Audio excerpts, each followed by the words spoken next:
ਸਤਨਾਮ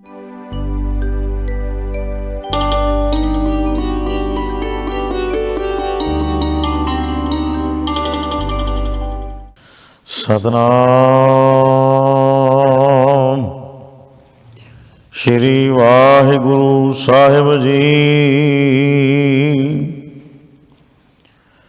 ਮਾਘ ਮੱਝਨ ਸੰਗ ਸਾਧੂਆ, ਧੂੜੀ ਕਰ ਇਸ਼ਨਾਨ। ਹਰ ਕਾ ਨਾਮ ਧਿਆਏ ਸੁਣ, ਸਭਨਾ ਨੂੰ ਕਰ ਦਾਨ। ਮਾਘ ਮੱਝਨ ਸੰਗ ਸਾਧੂਆ,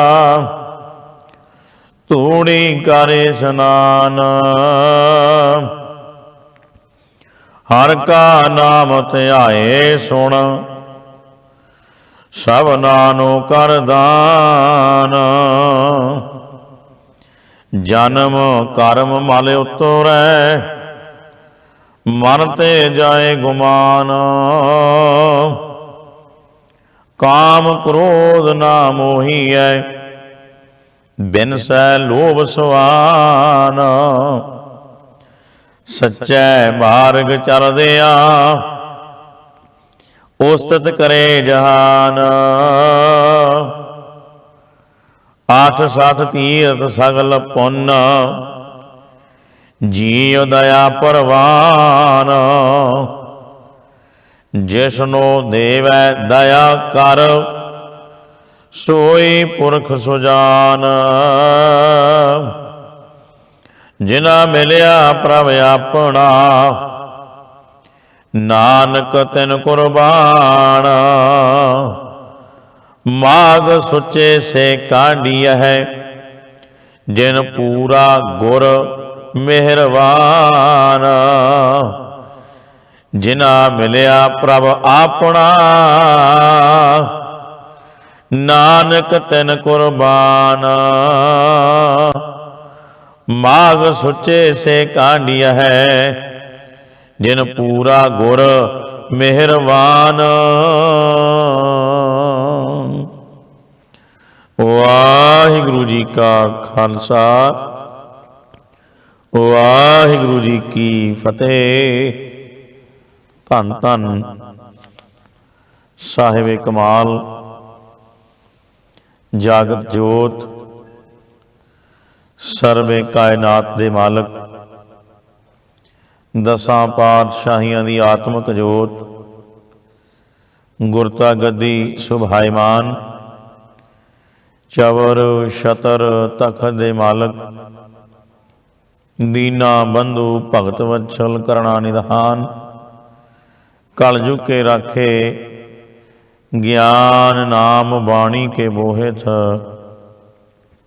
ਰਾਜਾਨ ਰਾਜ, ਭਾਨ ਆਨ ਭਾਨ, ਦੇਵਾਨ ਦੇਵ ਉਪਮਾ ਮਹਾਨ। ਨਾਮ ਸਰੂਪ, ਗਿਆਨ ਸਰੂਪ, ਬਾਣੀ ਸਰੂਪ ਪ੍ਰਤੱਖ ਸਤਿਗੁਰੂ ਧੰਨ ਧੰਨ ਧੰਨ ਸਾਹਿਬ ਸ੍ਰੀ ਗੁਰੂ ਗ੍ਰੰਥ ਸਾਹਿਬ ਮਹਾਰਾਜ ਸੱਚੇ ਪਾਤਸ਼ਾਹ ਜੀ ਦੇ ਪਾਵਨ ਪਵਿੱਤਰ ਕਿਰਪਾ ਦਾ ਸਦਕਾ, ਸਾਹਿਬ ਸਤਿਗੁਰ ਪਾਤਸ਼ਾਹ ਜੀ ਦੇ ਹਾਜ਼ਰ ਹਜ਼ੂਰੀ ਅੰਦਰ ਜੁੜਨ ਦਾ ਜੋ ਸੁਭਾਗ ਸਮਾਂ ਸਾਨੂੰ ਪ੍ਰਾਪਤ ਹੋਇਆ, ਵੱਡਿਆਂ ਭਾਗਾਂ ਕਰਕੇ ਸਤਸੰਗਤ ਦੀ ਪ੍ਰਾਪਤੀ ਹੁੰਦੀ ਹੈ। ਸੋ ਆਓ ਕੁਝ ਸਮਾਂ ਸਤਸੰਗਤ ਦੇ ਅੰਦਰ ਜੁੜਨ ਦਾ ਜੋ ਸੁਭਾਗ ਮਹਾਰਾਜ ਸਾਹਿਬ ਜੀ ਨੇ ਬਖਸ਼ਿਸ਼ ਕੀਤਾ ਹੈ, ਕੁਝ ਸਮਾਂ ਉਸ ਪਰਮੇਸ਼ਰ ਅਕਾਲ ਪੁਰਖ ਦੀ ਸਿਫਤ ਸਲਾਹ ਦੇ ਅੰਦਰ ਜੁੜਨਾ ਕਰੀਏ। ਜੋ ਮਾਘ ਦਾ ਮਹੀਨਾ ਆਰੰਭ ਹੋ ਰਿਹਾ ਹੈ, ਉਸ ਮਹੀਨੇ ਦੇ ਪ੍ਰਥਾएं ਜੋ ਸਤਿਗੁਰੂ ਪਾਤਸ਼ਾਹ ਜੀ ਨੇ ਸਾਨੂੰ ਸੇਧ ਬਖਸ਼ਿਸ਼ ਕੀਤੀ ਹੈ, ਜਿਵੇਂ ਜਿਵੇਂ ਮਹੀਨਾ ਬਦਲਦਾ ਹੈ, ਸਮਾਂ ਤਬਦੀਲ ਹੁੰਦਾ ਹੈ, ਉਸ ਮੁਤਾਬਕ ਮਹਾਰਾਜ ਸਾਹਿਬ ਜੀ ਨੇ ਆਪਣੇ ਸਿੱਖਾਂ ਨੂੰ ਜੋ ਸੇਧ ਬਖਸ਼ਿਸ਼ ਕੀਤੀ ਹੈ, ਜੋ ਉਪਦੇਸ਼ ਦਿਨ ਕਰਵਾਇਆ। ਸੋ ਆਓ जिमें पहला पिछले महीनों के प्रथाएं कुछ ना कुछ बचन आपां सांझे कीते ने, ते इस वेले माघ महीने दे प्रथाएं इस महीने दे संबंधित जो महाराज साहब जी ने उपदेश बख्शिश कीते है, इस तो पहला कुछ होर समझना बड़ा जरूरी है, जो कि इस महीने दे नाल संबंध रखता है। इस पक्ष दे विच दो इतिहासक दिहाड़े माघ महीने दे नाल संबंध रखते हैं। सब तो पहली घटना कि इस ही महीने दे विच गुरसिखां दे लई सब तो सिरमौर अस्थान जिहदी बाबत ऐसा फरमान है, डिठे सभे थाव नहीं तुद जेहिया, बधो पुरख विधाता ता तू सोहिया। ये पावन पवित्र फरमान श्री हरमंदर साहब श्री दरबार साहब के मुतलक उच्चारण किए हुए ने। श्री दरबार साहब अमृतसर साहब जी की नींह जिस वेले रख होंदी है, वो भी इस महीने के नाल संबंध रखता है। ते दूसरा कि जिहड़ा माघी का मेला सिख जगत के अंदर प्रसिद्ध है, ये दो इतिहासक घटनावां ने जिहड़ियां इस महीने के नाल संबंध रखदियां ने कि माघ के महीने दे विच ये जिहड़ियां दो घटनावां इतिहासक ने, ये साझियां करनियां भी बड़ियां जरूरी ने। 1645 बिक्रमी संमत एक माघ वाले दिन, एक माघ नूं जो कि श्री दरबार साहब अमृतसर साहब की नींह रखी गई, और ये नींह धन गुरु अर्जन देव महाराज जी के आत्मक मित्र साईं पीर मियाँ मीर जी के कर कमलों द्वारा महाराज साहब जी ने यह रखवाना की। महाराज साहब जी ने भाई मियाँ मीर जी नूं पीर जी नूं क्यों चुनिया, जो कि इस्लाम धर्म दे सन। सतगुरु पातशाह जी ने यह सोच के कि जिहड़ा अस्थान कायम होने जा रहा है, ये सारिਆਂ ਦੇ ਲਈ ਸਾਂਝਾ है, इत्थे कोई भी आवे सारिਆਂ ਦੇ ਲਈ खुल है। ते उस वेले दो धर्म सन, हिंदू धर्म ते इस्लाम धर्म, ते दोनों दे सांझे प्रेम का प्रतीक बनाने वास्ते महाराज साहब जी ने अपने आत्मक मित्र साईं पीर मियाँ मीर जी नूं चुनिया। ते सतगुरु पातशाह जी ने साईं जी के कर कमलों तो बिक्रमी संमत 1645 एक माघ वाले दिन ये पावन अस्थान की नींह रखना की। सो इस करके गुरु प्यारिओ, ये सिख जगत के अंदर इतिहासक घटना, और दूसरी घटना इस महीने के नाल जो संबंध रखती है, वो है श्री मुक्तसर साहब विखे जो माघी का दिहाड़ा मनाया जाता है।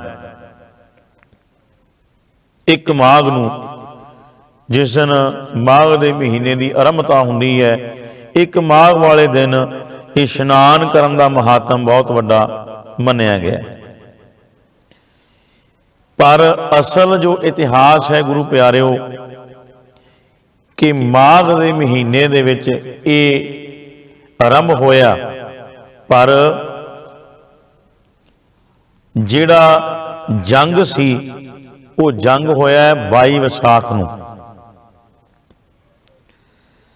1762 22 ਵਿਸਾਖ ਨੂੰ ਤੇ ਜੰਗ ਹੋया ਵਿਸਾਖ ਦੇ ਅੰਦਰ ਤੇ पर ਇਹ ਦਿਹਾੜਾ ਇਹ ਮਾਘੀ ਦਾ करके प्रचलित होया। ਇਹ क्यों? ਇਹ कारण सी क्योंकि जिस वेले मालवे की धरती के अंदर गुरु पातशाही दे नाल तुरकां ने जंग कीता है, उस वेले वैसाख का समा चल रहा सी। वैसाख के महीने दे विच अत दी गर्मी हुंदी है। उस गर्म रुत दे विच जंग होया। जिस वेले जंग होया ते पानी की किल्लत सी, चारे पासे पानी बहुत दूर दूर सी। जंग होया ते तुरकां नूं अपनी हानि हुंदी दी सी, क्योंकि पानी तो बिना जंग लड़िया नहीं सी जा रहा। पानी तो तिहाए मर रहे सी तुरक जिस वेले जंग होया। ते जिस वेले तुरकां ने आपस विच विचार कीती कि कीता की जाए, साडे लई तां क़यामत दा दिन आ गया है। जंग चल रहा है, पानी की त्याह लगी हुई है, गर्मी का मौसम है, कीता की जाए ते हुण पिछे मुड़ना ही वाजिब होएगा। ते तुरक आपस विच कहन लगे, खान साहब ते हुण अपनिਆਂ ਨੂੰ आप बचाउणा जरूरी है, किसी नूं बचाउण दी थां अपने आप बचाओ ते इत्थों लंघना कीता जाए, इत्थों बच के जाया जाए, नहीं तां बेमौत इत्थे मारे जावांगे। ते आपस विच विचार कीती। जंग जित्या गया। जिस वेले इतिहास लमेरा गुरु प्यारिओ कि किहड़े किहड़े तरीके अनुसार की घटनावां होईयां, किवें सिंह जिहड़े महाराज तो बेमुख होए सन, भाई महा सिंह जी की अगवाई दे विच ते गुरु साहब तो पिछे रह के किवें इस मालवे की धरती ते जंग लड़ रहे है, गुरु पातशाह जी ने किवें उन्हां नूं बख्शिया है, ये सारा इतिहास आपां सुणदे रहने। ये जंग जिस वेले होया तो उस वेले वैसाख का समा चल रहा सी। जंग खत्म होया, महाराज साहब जी ने वर दिते, पर ये समा जिहड़ा वो वैसाख का सी।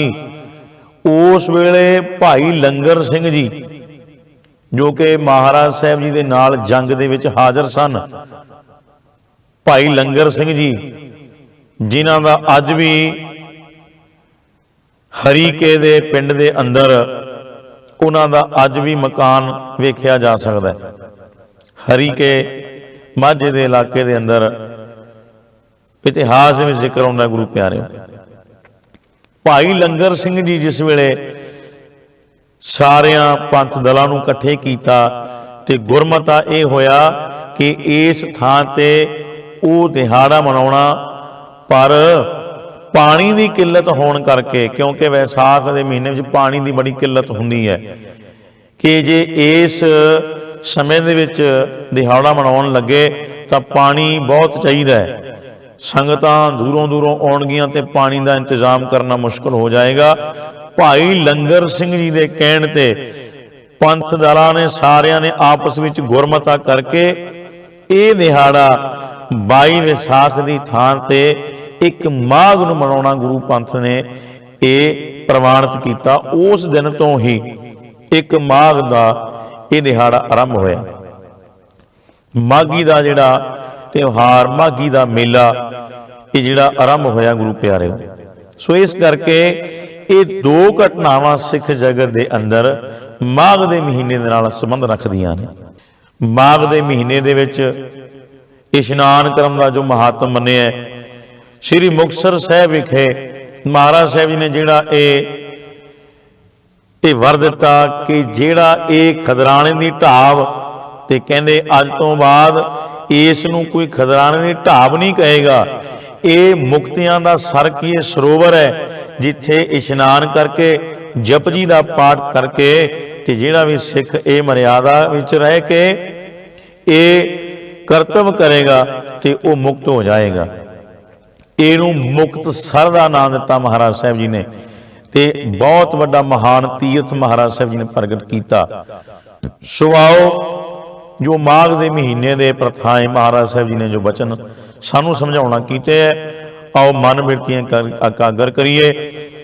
ਮਾਘ ਦੇ ਮਹੀਨੇ ਜਿੱਥੇ ਪ੍ਰਮਤਾ ਹੈ ਉਥੇ ਨਾਲ ਹੀ ਰੁੱਤ ਜਿਹੜੀ ਹੈ, ਹਿਮ ਕਰ ਰੁੱਤ ਮਨ ਭਾਵਤੀ ਮਾਘ ਫੱਗਣ ਗੁਣਵੰਤ ਜੀਓ। ਸੋ ਆਓ ਸਤਿਗੁਰ ਪਾਤਸ਼ਾਹ ਜੋ ਸਾਨੂੰ ਉਪਦੇਸ਼ ਦਿਨ ਕਰਵਾ ਰਹੇ ਹੈ, ਮਨ ਬਿਰਤੀਆਂ ਇਕਾਗਰ ਕਰਕੇ ਸਰਵਣ ਕਰੀਏ ਜੀ। ਮਾਘ ਮੱਜਨ ਸੰਗ ਸਾਧੂਆਂ ਧੂੜੀ ਕਰ ਇਸ਼ਨਾਨ। ਮਾਘ ਦੇ ਮਹੀਨੇ ਦੇ ਪ੍ਰਥਾएं ਤੇ ਕਹਿੰਦੇ ਕਰਨਾ ਕੀ ਹੈ, ਮੱਜਨ ਸੰਗ ਸਾਧੂਆਂ, ਕਹਿੰਦੇ ਸਾਧੂਆਂ ਦਾ ਸੰਗ ਕਰਨਾ ਹੈ ਤੇ ਸਤ ਸੰਗਤ ਦੇ ਅੰਦਰ ਧੂੜੀ ਕਰ ਇਸ਼ਨਾਨ। ਸਾਧੂਆਂ ਸੰਤਾਂ ਮਹਾਂਪੁਰਖਾਂ ਸਾਧੂਆਂ ਦੀ ਚਰਨ ਧੂੜ ਦਾ ਇਸ਼ਨਾਨ। ਜਿਵੇਂ ਸਰੋਵਰ ਦੇ ਵਿੱਚ ਗੋਤੇ ਲਾ ਲਾ ਕੇ ਇਸ਼ਨਾਨ ਕੀਤਾ ਜਾਂਦਾ ਹੈ, ਸਾਧ ਸੰਗਤ ਵਿੱਚ ਬੈਠ ਕੇ ਉਹਨਾਂ ਦਾ ਸਾਧੂਆਂ ਦਾ ਸੰਗ ਕਰ ਕਰਕੇ ਇਹ ਉਹਨਾਂ ਦੀ ਚਰਨ ਧੂੜ ਦਾ ਇਸ਼ਨਾਨ ਕਰਨਾ। ਕਿਉਂਕਿ ਧੂੜੀ ਦੇ ਅੰਦਰ ਬਹੁਤ ਵੱਡੀ ਬਰਕਤ ਹੈ ਗੁਰੂ ਪਿਆਰਿਓ।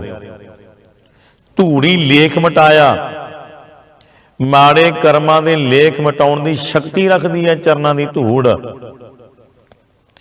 ਐਵੇਂ ਨਹੀਂ ਕਹਿ ਦਿੱਤਾ ਕਿ ਗੁਰਸਿੱਖਾਂ ਕੀ ਹਰ ਧੂੜ ਦੇ ਹਮ ਪਾਪੀ ਪੀ ਗਤ ਪਾਹੇ। ਐਵੇਂ ਨਹੀਂ ਬਚਨ ਕੀਤੇ ਕਿ ਗੁਰਸਿੱਖਾਂ ਕੀ ਹਰ ਧੂੜ ਦੇ ਹਮ ਪਾਪੀ ਪੀ ਗਤ ਪਾਹੇ। ਗੁਰਸਿੱਖਾਂ ਦੀ ਧੂੜੀ ਨੂੰ ਲੋਚਿਆ ਗਿਆ, ਸਾਧੂਆਂ ਸੰਤਾਂ ਸੰਗਤਾਂ ਦੀ ਚਰਨ ਧੂੜ। ਸੋ ਇਸ ਕਰਕੇ ਮਹਾਰਾਜ ਸਾਹਿਬ ਜੀ ਨੇ ਬਚਨ ਕੀਤੇ ਹੈ ਕਿ ਮਾਘ ਮੱਜਨ ਸੰਗ ਸਾਧੂਆਂ ਧੂੜੀ ਕਰ ਇਸ਼ਨਾਨ। ਮਾਘ ਦੇ ਮਹੀਨੇ ਸਾਧੂਆਂ ਸੰਤਾਂ ਮਹਾਂਪੁਰਖਾਂ ਦੇ ਚਰਨਾਂ ਦੀ ਧੂੜੀ ਵਿੱਚ ਇਸ਼ਨਾਨ ਕਰਨਾ। ਮੱਜਨ ਭਾਵ ਗੋਤੇ ਲਾ ਲਾ ਕੇ ਇਸ਼ਨਾਨ ਕਰਨਾ। ਤੇ ਅੱਗੇ ਫਰਮਾਨ ਕਰਦੇ ਹੈ, ਹਰ ਕਾ ਨਾਮ ਧਿਆਏ ਸੁਣ ਸਭਨਾ ਨੋ ਕਰ ਦਾਨ। ਹਰੀ ਪਰਮੇਸ਼ਰ ਦਾ ਨਾਮ ਗੁਰਦੇਵ ਤੋਂ ਸੁਣਨਾ ਤੇ ਫਿਰ ਉਸ ਸੁਣੇ ਹੋਏ ਨਾਮ ਨੂੰ ਫਿਰ ਧਿਆਉਣਾ, ਧਿਆਨ ਸਾਧਨਾ ਦੁਆਰਾ। ਤੇ ਫਿਰ ਸਭਨਾ ਨੂੰ ਕਰ ਦਾਨ, ਜਥਾ ਸ਼ਕਤ ਜੈਸਾ ਵੀ ਹੋ ਸਕੇ ਦਾਨ ਪੁੰਨ ਕਰਨਾ। ਕਿੱਥੇ ਕਿਸੇ ਭੁੱਖੇ ਨੂੰ ਭੋਜਨ ਛਕਾਉਣਾ, ਕਿਸੇ ਵਸਤਰ ਤੋਂ ਹੀਣੇ ਨੂੰ ਵਸਤਰ ਪਹਿਨਾ ਦੇਣੇ, ਇਸ ਭਾਵ ਦੇ ਦਾ ਦਾਨ ਕਰਨਾ। ਸਭਨਾ ਨੂੰ ਕਰ ਦਾਨ, ਜਥਾ ਸ਼ਕਤ ਜੈਸਾ ਵੀ ਹੋ ਸਕੇ ਦਾਨ ਪੁੰਨ ਕਰਨਾ। ਜਨਮ ਕਰਮ ਮਲ ਉਤਰੈ ਮਨ ਤੇ ਜਾਏ ਗੁਮਾਨ। ਕਹਿੰਦੇ ਜਨਮਾਂ ਜਨਮਾਂਤਰਾਂ ਦੇ ਕੀਤੇ ਹੋਏ ਪਾਪ ਕਰਮ ਤੇ ਉਹਨਾਂ ਪਾਪ ਕਰਮਾਂ ਦੀ ਜਿਹੜੀ ਮਲ ਹੈ, ਮੈਲ ਹੈ, ਫਿਰ ਉਹ ਉਤਰ ਜਾਂਦੀ ਹੈ ਜਦੋਂ ਦਾਨ ਪੁੰਨ ਕੀਤਾ ਜਾਏ, ਸਾਧੂਆਂ ਦੀ ਸਤਸੰਗਤ ਕੀਤੀ ਜਾਏ, ਧੂੜੀ ਤੇ ਇਸ਼ਨਾਨ ਕੀਤਾ ਜਾਏ। ਤੇ ਕਹਿੰਦੇ ਫਿਰ ਇਹ ਬਖਸ਼ਿਸ਼ਾਂ ਮਿਲ ਜਾਂਦੀਆਂ ਨੇ। ਜਨਮ ਕਰਮ ਮਲ ਉਤਰ ਹੈ, ਜਨਮਾਂ ਜਨਮਾਂਤਰਾਂ ਦੇ ਕੀਤੇ ਹੋਏ ਪਾਪ ਕਰਮਾਂ ਦੀ ਜਿਹੜੀ ਮੈਲ ਹੈ ਉਹ ਫਿਰ ਉਤਰ ਜਾਂਦੀ ਹੈ। ਮਨ ਤੇ ਜਾਏ ਗੁਮਾਨ, ਤੇ ਮਨ ਵਿੱਚ ਜਿਹੜੀ ਹੰਕਾਰ ਦੀ ਬਿਰਤੀ ਬਣੀ ਹੋਈ ਹੈ, ਗੁਮਾਨ ਹੰਕਾਰ ਚੜਿਆ ਜਿਹੜਾ ਸਾਡੇ ਮਨ ਵਿੱਚ, ਤੇ ਉਹ ਵੀ ਜਾਏ ਕੀਏ ਚਲਿਆ ਜਾਂਦਾ, ਖਤਮ ਹੋ ਜਾਂਦਾ, ਦੂਰ ਹੋ ਜਾਂਦਾ। ਹੰਕਾਰ ਦੂਰ ਹੋ ਗਿਆ ਤੇ ਫਿਰ ਪ੍ਰਭੂ ਦੀ ਪ੍ਰਾਪਤੀ ਤਾਂ ਫਿਰ ਆਪੇ ਹੀ ਹੋ ਗਈ ਨਾ। ਕਿਉਂਕਿ ਜਿੱਥੇ ਹਉਮੈ ਹੈ ਉੱਥੇ ਪ੍ਰਭੂ ਦਾ ਨਾਮ ਨਹੀਂ ਆ ਸਕਦਾ। ਹਉਮੈ ਨਾਵੈ ਨਾਲ ਵਿਰੋਧ ਹੈ, ਦੋਏ ਨਾ ਬਸਾ ਇੱਕ ਥਾਏ, ਇੱਕ ਥਾਂ ਤੇ ਦੋਨੇ ਨਹੀਂ ਰੁਕ ਸਕਦੇ। ਸੋ ਇਸ ਕਰਕੇ ਮਹਾਰਾਜ ਸਾਹਿਬ ਜੀ ਕਹਿੰਦੇ ਹੈ ਜਨਮ ਕਰਮ ਮਲ ਉਤਰ ਹੈ। ਜਨਮਾਂ ਜਨਮਾਂਤਰਾਂ ਦੇ ਕੀਤੇ ਹੋਏ ਪਾਪ ਕਰਮਾਂ ਦੀ ਮਲ ਕੀ ਮੈਲ ਫਿਰ ਉਤਰ ਜਾਂਦੀ ਹੈ ਤੇ ਮਨ ਵਿੱਚੋਂ ਹਉਮੈ ਹੰਕਾਰ ਦੀ ਜਿਹੜੀ ਬਿਰਤੀ ਸੀ ਉਹ ਜਾਇਕੀ ਚਲੀ ਜਾਂਦੀ ਹੈ ਜੀ। ਕਾਮ ਕ੍ਰੋਧ ਨਾ ਮੋਹੀ ਹੈ ਬਿਨ ਸੈ ਲੋਭ ਸੁਆਨ। ਤੇ ਫਿਰ ਕਹਿੰਦੇ काम क्रोध लोभ मोह हंकार ये जिहड़े विकार ने ते फिर कहंदे ना मोही है, फिर वो मोह नहीं सकते। ये विषय विकार जिहड़े तंग करदे सी जीव नूं फिर वो तंग नहीं कर सकणगे। काम क्रोध ना मोही है, बिनसै लोभ सुवान, जिहड़ा लोभ रूपी सुवान कहिए कुत्ता है, सुवान कुत्ते नूं कहंदे है। जिहड़ा लोभ लालच है ये कुत्ते दी न्याई है। ते कहंदे ये जिहड़ी बिरती सी मन विच ते फिर बिनसै विशेष करके उहदा भी नाश हो गया। विषय विकार जिहड़े दूर होए, लोभ लालच भी जिहड़ा ये बिरती सी ते ये भी कहंदे बिनसै कि ये दूर हो जाती है, खत्म हो जाती है, जड़ों ही पट्टी जाती है।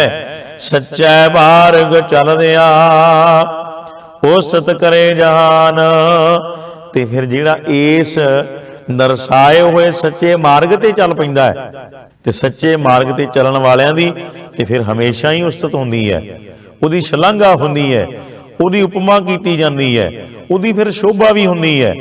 कहंदे जिहड़ा ऐसे सच्चे मार्ग ते चलदा है ते फिर कुल दुनिया जहान उहदी उस्तत करदा है। सच्चा मार्ग चलदियां उस्तत करे जहान, पूरा संसार फिर उन्हां दी उस्तत मान वडियाई उपमा शोभा करदा है। आठ सड़ तीर्थ सगल पुन जी दया परवान, कहंदे ते फिर उस तो बाद जीवां ते दया करनी, ये भी एक परंपरा है कि जीवां ते दया करनी है, तां ही धर्मी अखवा सकदा है। ते कहंदे समुचे जीवां ते दया करनी ही प्रवान है, सब तो वड्डा पुण्य है।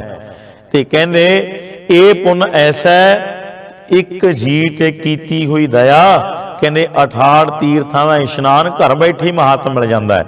इस प्रकार महाराज कथन करते हैं, जिसनो देवै दया कर सोई पुरख सुजान, जिसनो परमेश्वर अकाल पुरख गुरदेव दया दृष्टि करके ऐसी मत सुमत दे दिंदा है, ऐसी शुभ सिक्ख्या दे दिंदा है, ते कहंदे सोई पुरख सुजान, ओही पुरख ओही इंसान ओही व्यक्ति सुजान की सियाणा बन जाता है। जिना मिलिया प्रभ अपना नानक तिन कुर्बान, सतगुरु पातशाह जी फरमान करते हैं, जिन्हां प्यारियां नूं ऐसे सच्चे मार्ग ते चल के अपने प्रभु परमेश्वर परमात्मा का मिलाप हो जाता है, मेल हो जाता है। महाराज साहब जी कहते मैं उन्हां तो कुर्बान की बलिहार जाना करदा। जिन्हां मिलिया प्रभ अपना, जिन्हां अपना प्यारा प्रभु परमेश्वर मिल गया, ते कहते ऐसे व्यक्तियां दे ऐसे प्यारियां तो मैं हमेशा ही कुर्बान बलिहार जाना करदा। ते अखीरली पंक्ति विच महाराज साहब जी फरमान कर रहे हैं, माग सुचे से कांडिया है जिन पूरा गुर मेहरबान। कहने माघ दे महीने विच ओहो ही सुचे कढ़े गए है, उन्होंने सुचे आख्या गया है जिन पूरा गुर मेहरबान, जिन्हां उत्ते मेरा पूर्ण गुरु परमेश्वर अकाल पुरख गुरदेव जिन्हां ते वो दया दृष्टि करके अपनी मेहरबानी कर दे, जिन्हां ते वो मेहरबान हो जाए। ते कहने माघ सुचे से कांडी है, माघ दे महीने विच ऐसे जीव ऐसे प्यारे रब दा नाम जपन वाले, रब दे नाल प्रेम करन वाले, ओहो ही महाराज कहंदे सुचे कढ़े गए है, जिन्हां नूं उन्हां दे प्यारे परमेश्वर ने मेहरबानी करके अपना बना लिया है। मेहरबान साहिब मेहरबान, साहिब मेरा मेहरबान। ये यतन असी भी करिए कि वो साहिब साडे ते भी मेहरबान हो जाए। करो यतन जे होए मेहरबाना। सतगुरु पातशाह जी ने जो फरमान किया है, दास अखीर विच एक बेनती करे कि माघ दे महीने विच महाराज साहब जी ने जो ये सानू हुक्म किया है, कि असी कहने माघ दे महीने विच की करना है, कि जो सतगुरु पातशाह जी ने ये हुक्म किया है। पर एक गल का ध्यान रखना है गुरु प्यारिओ, माघ का महीना जेकर लंघ जाए तो फिर एक कर्तव्य नहीं करने, ऐसा नहीं। ये समझने वास्ते सतगुरु पातशाह जी ने यह फरमान किया है कि मनुखा शरीर रूपी माघ के महीने विच करना की है, जो सतगुरु पातशाह जी ने यह वचन साझे किए है। माघ का महीना ਸਾਲ ਬਾਅਦ ਫੇਰ ਆ ਜਾਏਗਾ। ਪਰ ਮਨੁੱਖਾ ਸਰੀਰ ਰੂਪੀ ਮਾਘ ਦਾ ਮਹੀਨਾ ਦੁਬਾਰੇ ਬਾਰ-ਬਾਰ ਨਹੀਂ ਆਉਣਾ। ਇਸ ਲਈ ਮਨੁੱਖਾ ਸਰੀਰ ਰੂਪੀ ਮਾਘ ਦੇ ਮਹੀਨੇ ਵਿੱਚ ਜੋ ਸਤਿਗੁਰੂ ਪਾਤਸ਼ਾਹ ਜੀ ਨੇ ਹੁਕਮ ਕੀਤਾ ਹੈ, ਐਸੇ ਕਰਤਵ ਕਰਦੇ ਰਹੀਏ। ਸਤਿਗੁਰੂ ਪਾਤਸ਼ਾਹ ਕਿਰਪਾ ਕਰਨ। ਆਓ ਵਿਚਾਰਾਂ ਕਰਦਿਆਂ ਹੋਈਆਂ ਭੁੱਲਾਂ ਦੀ ਖਿਮਾ ਕਰਨੀ। ਬੁਲਾਓ ਫਤਿਹ ਜੀ। ਵਾਹਿਗੁਰੂ ਜੀ ਕਾ ਖਾਲਸਾ, ਵਾਹਿਗੁਰੂ ਜੀ ਕੀ ਫਤਿਹ। रोजाना नितनेम अमृतमयी बाणी कथा कीर्तन ढाडी वारा सरवण करन लई सबसक्राइब करो YouTube चैनल ग्लोबल गुरबाणी ते नोटिफिकेशन लई बेल आइकन ते क्लिक करो।